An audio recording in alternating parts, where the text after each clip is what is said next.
I want you to imagine something you won't like. A scenario where, for a moment, you disappear.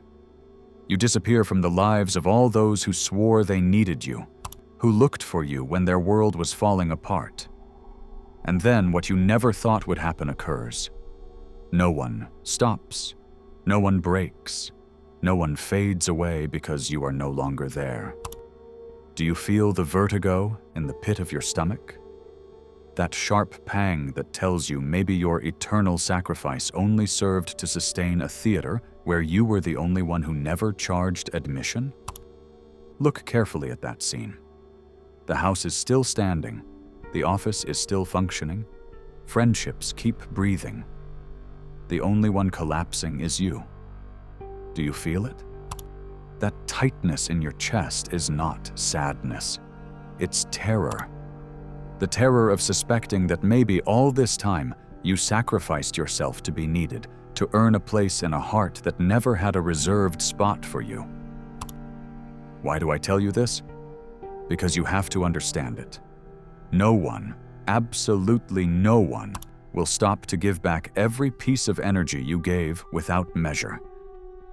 Look at yourself with brutal honesty. How many times have you silenced your tiredness to support the sadness of others? How many times did you pretend everything was fine while your inner world burned like a fire with no witnesses? Now I want you to imagine that all that fire, all that silenced rage, all that need to be seen, becomes conscious. That it opens its eyes like a beast you have kept chained deep within your psyche. Jung called it the shadow. Others prefer to call it the self you can't stand to recognize. But today I want you to understand that part of you is not a monster. It is your only chance of salvation. Does that make you uncomfortable? Good. Because real change always begins with a tremor. I'm going to confess something I wouldn't say if I wanted to please you. Most of the people around you do not value you. Not out of malice, but out of habit. Because when someone gives everything without asking for anything, others get used to devouring it. Like a dying animal that doesn't know how to run, you became emotional food for those who never learned to sustain themselves. And while you bled in every embrace, they convinced themselves you were inexhaustible. But let me tell you something that will make you uncomfortable to your core. You are not inexhaustible. No one is. The only reason you are still here, breathing, is because that shadow you fear so much got tired of waiting. Imagine that tomorrow you wake up with a heart made of ice. That someone comes to tell you the latest tragedy, and instead of opening your arms, you smile with a chilling serenity and say, "I can't help you." Not out of cruelty, but because you've discovered something they never taught you. Your life matters as much as anyone else's. Do you feel guilt climbing up your throat? Shame trying to suffocate you? Don't suppress it. Watch how it twists, how it threatens you with the idea that if you stop giving, you'll be left alone. That is the great lie that has kept you chained. Do you want to know the most uncomfortable truth? The empath who crosses the threshold of their patience doesn't become a monster. They become someone who can no longer be used. And that transformation terrifies those who always fed off their unconditional giving. Because the day you decide to look at yourself honestly, something inside you fractures. And it's the most liberating fracture you will ever experience. Do you dare to keep listening? Because what comes next is not a pretty story. It's not a motivational message made so you can sleep peacefully. It's a brutal reminder. Your shadow has been waiting for this moment. And if today you felt a tremor in your chest, if something in your stomach shrank like a cornered animal, it's because you already know you can't go back. Here begins the story of what happens when an empath becomes someone dangerous, not because they harm, but because, for the first time, they stop betraying themselves.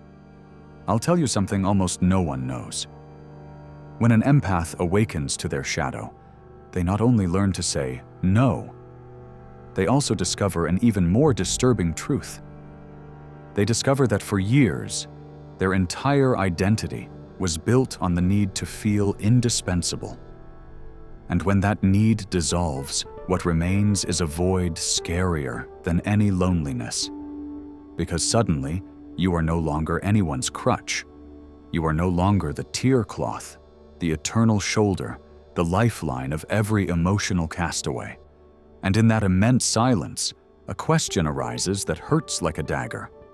If you are no longer the one holding everyone up, then who are you really? No one prepares you for that vertigo, because it feels a lot like free fall.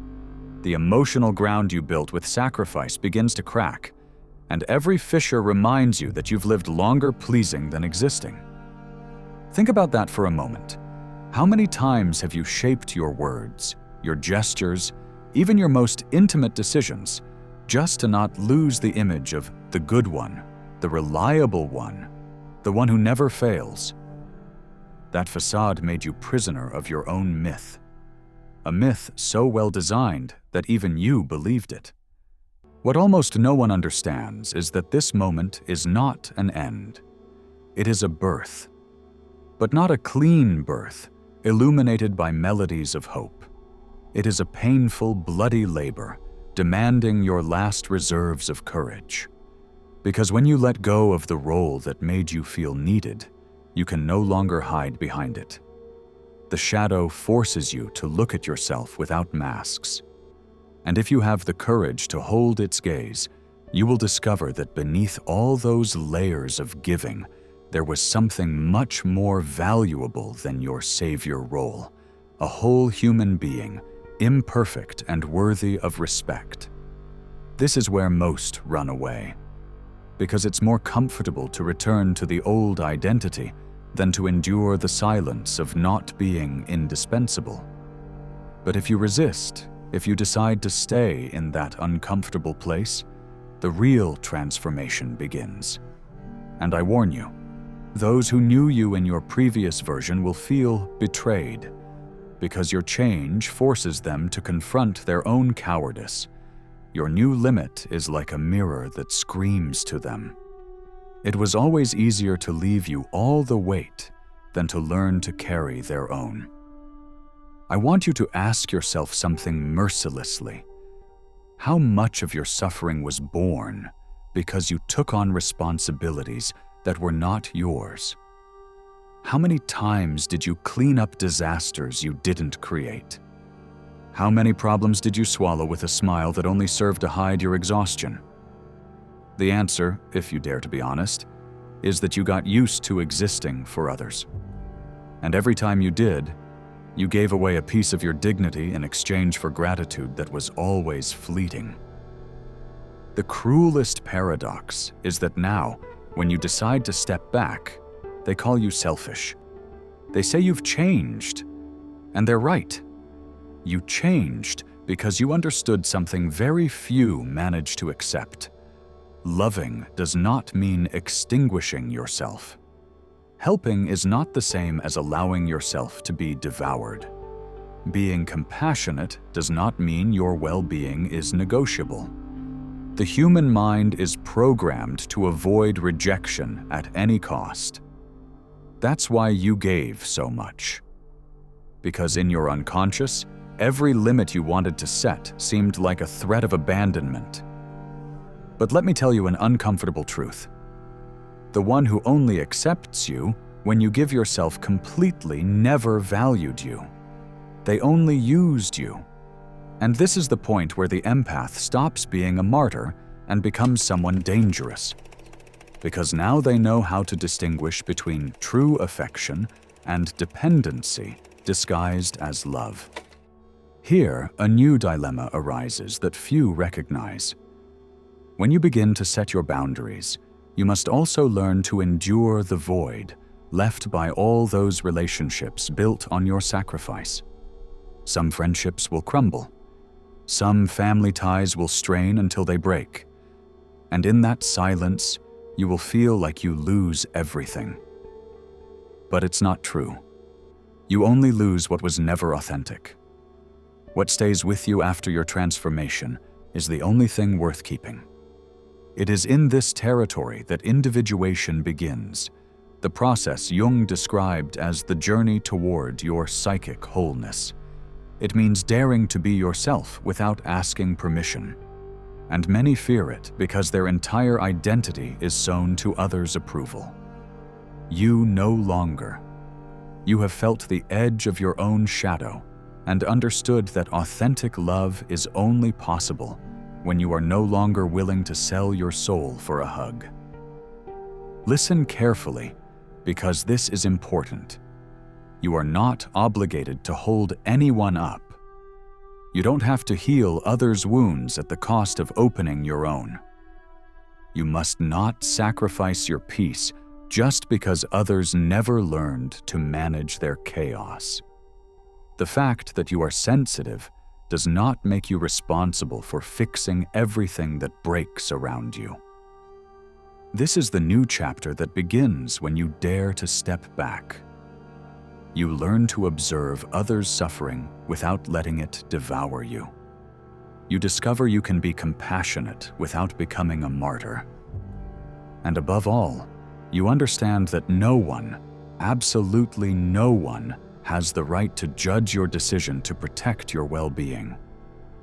I want you to imagine a future where you live with the serenity of someone who no longer needs to prove anything, where your presence is not based on obligation, but on choice, where your help is not born from guilt, but from the sincere desire to share what you have in surplus, not what you lack. That future exists, but only if you have the courage to cross the border that separates the empath who sacrifices from the empath who respects themselves. And I warn you, those who knew you as someone eternally available will try to make you return to your old role. They will call you cold, distant, ungrateful. Don't listen. Their desperation is not because of your absence. It's because of the mirror you now hold in front of them, reminding them their comfort always depended on your wear and tear. Today, in this very moment, your true path begins. The path of an empath who has awakened. And you will never be the same again. And now, I want you to observe something almost no one mentions. The metamorphosis of an empath is not limited to setting boundaries. It goes much further. When you decide to stop being everyone's safety net, you are forced to face the silence that arises when the noise of others' demands disappears. That silence is brutal, because suddenly, you have no excuses not to look at what you have postponed your entire life. You can no longer distract yourself with problems that are not yours. For the first time, you face the question you always avoided. What do you want? What dreams have you sacrificed to keep others' castles standing? The answer hurts, because most empaths, deep down, live with the feeling of having betrayed their own existence. And it is then, in that arid territory, that you start to notice a curious phenomenon. The loneliness you feared so much is not as atrocious as it seemed, because it is no longer loneliness full of others' screams. It is a clean space where your thoughts can breathe. And little by little, you start to discover desires that were sleeping beneath layers of sacrifice. Maybe a talent you never cultivated, perhaps a passion you considered selfish, or simply the legitimate need to live without being anyone's emotional crutch. Here begins a process that very few have the courage to go through. The rewriting of your identity. Because when you are no longer the one holding everyone up, you have to learn to hold yourself. And that demands a courage nothing like the kind face you projected. The courage to look at yourself without disguises, to admit you have been running from your own life while dedicating yourself to repairing others' lives. I want you to think about this detail. Society adores empaths when they are docile, predictable, when they are available at any time. But the very moment one of them decides to prioritize themselves, the entire system reacts with rejection. Because a conscious empath is a danger to all who benefit from their docility. And that resistance is not personal. It is the automatic reaction of those who prefer you to remain asleep, useful, and manageable. But the most fascinating thing happens when you stand firm, when you don't give in to tears of guilt or threats of abandonment. Because then, something happens no one tells you. You start attracting different relationships, connections that don't feed on your sacrifice, but on your authenticity. People who don't demand you bleed to deserve a space. And that quality of connection is so powerful, so unknown, that at first it scares you, because you don't know how to relate without feeling you have to pay with your emotional wear and tear. Here is a deep lesson you will have to assimilate. The guilt that invades you when you prioritize your well-being is not yours. You were taught it. It is a cultural residue that glorifies sacrifice and demonizes self-worth. You were programmed to believe that love means giving yourself until you disappear. But that is not love. It is submission. And the day you understand this difference, something inside you awakens with such clear clarity that you can no longer betray yourself. Look around lucidly. How many people do you know who live enslaved by guilt? How many parents, children, friends, partners who wear themselves out in the name of affection but who, in reality, are only trying to fill their emptiness with others' approval? It is a silent drama repeated generation after generation. People who inherit the belief that they are only worth something if they serve, who love with the anxiety of those afraid of being discarded, who help as a desperate act of self-validation. But you are here because something inside you got tired of that pattern, because you know your sensitivity should not be a passport to abuse. And that recognition is the start of a new cycle. A cycle where your energy is no longer wasted maintaining parasitic relationships, where your time becomes a valuable resource you will not give away out of habit. And here is where the transformation takes on another, even more powerful dimension: creativity. Because when you stop spending your mind solving problems that aren't yours, you start to recover the ability to create, to imagine a different future, to explore paths you had buried under guilt. Think about how many projects you never started because you were always exhausted. The music you never learned to play, the books you never wrote, the trips you postponed. All that potential was kidnapped by the need to save others. And now, with every boundary you set, you reclaim fragments of your original energy. The energy that asks for no permission or forgiveness. The energy that beats when you remember your existence has a purpose beyond being the lifeboat for those who never learned to swim. But get ready, because this process is not only liberating, it is deeply lonely at first.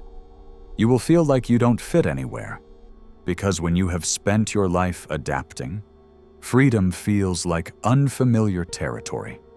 And there arises the temptation to go back, to resume old dynamics just to not feel that inner cold. If you reach that point, remember this: that feeling of emptiness is not a sign you're doing something wrong.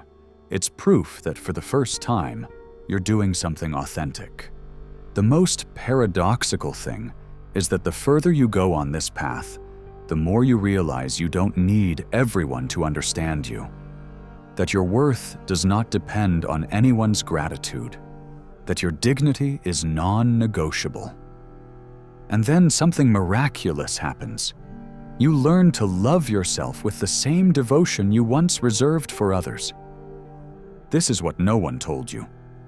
The true strength of the empath is not their ability to feel for everyone. It is their ability to feel for themselves without apology. And if you've come this far, if you've endured the shake of this truth, you have before you a horizon that once seemed impossible. A horizon where you are finally free to exist without disguise, without debt, and without fear. And as you listen to these words, I want you to do something you've never allowed yourself before. Take a deep breath and feel your own presence. Not the presence that exists for and because of others, but the one that suffices for itself. That non-negotiable energy that lives in your chest, that needs no recognition, no applause, no martyr role to feel valuable. Because here is the last secret no one tells you. The empath who awakens to their shadow, who rebuilds after the storm, not only learns to say, enough. And now that we've made it this far, before we continue, I want to present the following to you. Our book, The Formula of Awakening, is now available. Do you feel like there's something inside you that wants to awaken, but you don't know where to start? Then I invite you to transform your way of thinking, and with it, your way of living. Discover who you can become. Start today. The link to get the ebook is in the first pinned comment of this video. Grab your copy now at a great price. With that said, let's continue with the video. They learn to honor their existence as a revolutionary act. If you've reached this point, if you're still with me after so many uncomfortable truths, I want you to know something. You are different. Different because you had the courage to face your exhaustion, your emptiness, and your guilt without masking it with excuses. And that is the greatest proof of strength. Because anyone can pretend everything is fine while they burn silently. But few, very few, dare to admit the price of being needed has been too high. Now, imagine that tomorrow you wake up and decide that your well-being will be your priority, that your boundaries will be as firm as a fortress, that your compassion will begin with you before it spills onto others. Think about the freedom of that choice, the lightness you would feel if you stopped holding up dramas that aren't yours.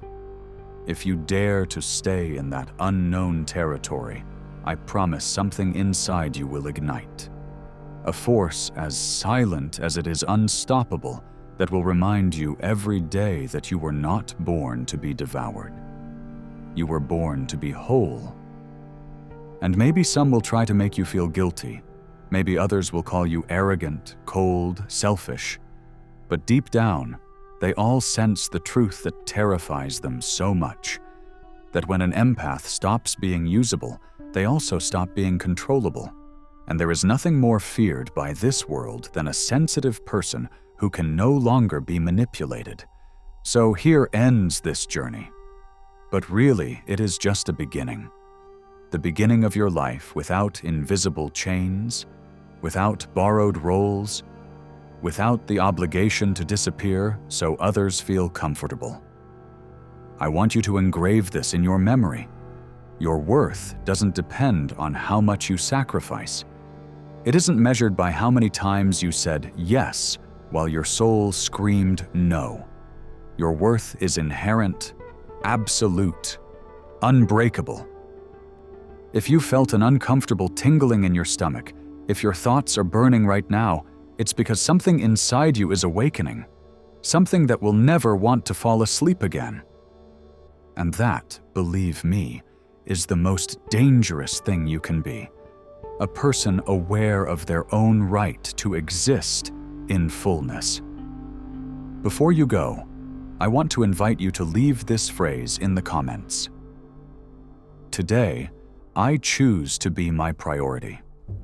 Write it down to seal this commitment with yourself, so that every time you come back here, you remember that your freedom began the day you decided to stop saving those who could save themselves. If this message has stirred something inside you, subscribe. Here you won't find empty speeches. Here we will keep stripping away layers of falsehood until only your most authentic essence remains. And now, close your eyes for a moment. Listen to the silence behind these words. That silence is not emptiness. It is the space where you can finally listen to yourself. Don't be afraid, because what is born in that silence is the purest voice you will ever have, yours. See you in the next video. Or maybe not. Because if after this you decide to disappear for a while to rebuild yourself away from the noise, I will know you understood everything, and that, believe me, would be the best ending.